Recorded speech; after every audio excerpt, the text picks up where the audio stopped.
Wall Street was jittery as Washington moves closer to a possible government shutdown next week.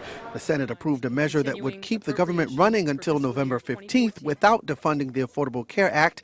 The fight now heads back to the bitterly divided House. With the two sides far apart, the march towards the September 30th funding deadline gets scarier and scarier. With that in mind, stocks fell across the board but finished above their worst levels of the day. Nervousness over that budget battle sent blue chips to their first weekly loss of the month. The Nasdaq, however, finished with a slight weekly bump. Things are as bad as warned at BlackBerry. The device maker lost nearly $1 billion last quarter as its new product line failed to reignite the company's fortunes. Revenues plunged 45% from the same time the year before.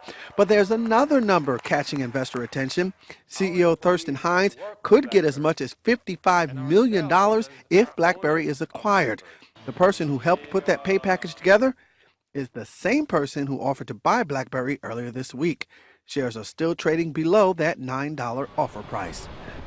Penney is another company that remains under scrutiny. The struggling retailer cut its forecast of how much cash it will have by the end of the year and now has plans to raise up to $932 million in a share sale a day after it said it did not need fresh capital, suggesting it is burning through cash faster than expected.